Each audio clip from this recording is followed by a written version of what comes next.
For more on how cities can prepare for coronavirus, let's welcome special pathogens expert Dr. Syra Madad. She is with the New York City Health and Hospital Systems-wide Special Pathogens Program, also the Center for Global Healthcare Special Pathogens Preparedness.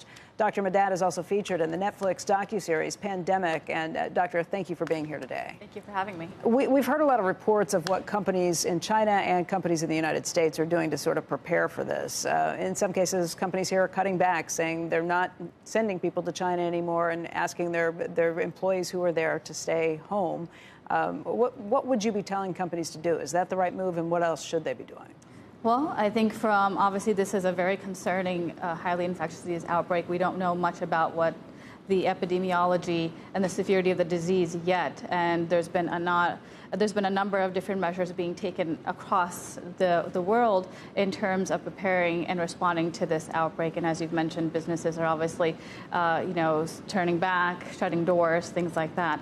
I think we just need to take a step back and just look and see what is actually happening and put things into context. So here in New York City, we are preparing very aggressively. Right now, we have no cases. As per the CDC, the risk to the general American public is low. However, with that said, these past 24 hours, there's been a number of different developments. First, this has been one of the most fatal days for China. There's been, over 40 deaths being reported in the past 24 hours and up to 200 cases of deaths being reported.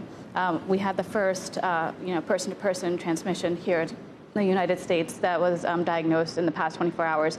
And there's been a number of cases, as you mentioned, over 10,000. So in the city, one of our biggest steps is making sure that we're identifying these patients when they come through our doors to New York City Health and Hospitals or any other system that they present to. So I think some of the advice is just basic seasonal flu, washing your hands, getting your flu shot. How can you determine a coronavirus from the seasonal flu? So the initial signs and symptoms are very similar. The novel coronavirus, it's fever, cough, shortness of breath, similar to what seasonal flu may present with. But the caveat is folks may have a travel history or, have contact with somebody that has traveled. With seasonal flu, you obviously may have a travel history, but perhaps not to the epicenter of where this outbreak is happening. So it is difficult. And this is why if you want to lower the burden to healthcare systems, get your flu shot.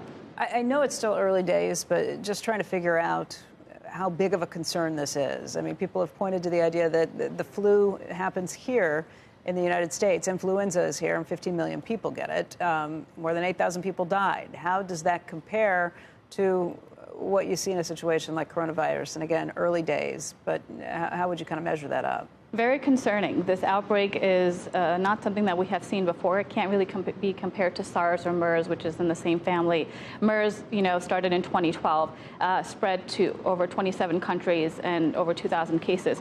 What we're seeing with the novel coronavirus outbreak, over 10,000 cases, and the outbreak just started about a month ago. So we can't really compare apples to apples right now. We've heard on the early going that the mortality rate is closer to 3%. Is that likely to be something that sticks, or is it just that it's so early that maybe you see the death rate increase? So it's still very early, and while we have a case count of 10,000, we have mathematical models showing that the potential actual case count may be in the hundreds of thousands. So there may be a number of underreporting cases happening around the world. So with that said, even if the fertility rate is 2%, that's based on the number of cases we know today. So if we're actually saying over 100,000 cases, the overall severity of the disease actually goes down. Is that good or bad? That's good. Very good, but it also means that this may spread more rapidly, and it certainly seems to be spreading faster than SARS. That is right. Unfortunately, with this current outbreak, with SARS and MERS, people become symptomatic, and that's when you can obviously start spreading the disease. With the novel coronavirus, you have folks that are asymptomatic, which means that they could be at the bus, they could be in the subway, they could be at your local grocery store, and they can be able to shed the virus or infect others, but they're not exhibiting signs and symptoms. So all of these things that we're watching right now of people being checked for their fever, it seems like that is completely ineffective. That's right. So even these travel screenings that we're having in 20 different airports across the United States, while it may prove to be slightly effective, if there are asymptomatic carriers, then we are probably missing a large number of folks that are obviously evading the travel screening because they're not showing signs and symptoms. So is it too late to stop this from spreading? Not at all. I think that China is doing a great job, and right now, majority of the cases are in mainland China, and they're doing a number of different public health measures. So it's too early to tell, but we are hopeful that this outbreak can be contained at the global scale. Great. Dr. Madad, thank you very much for your time.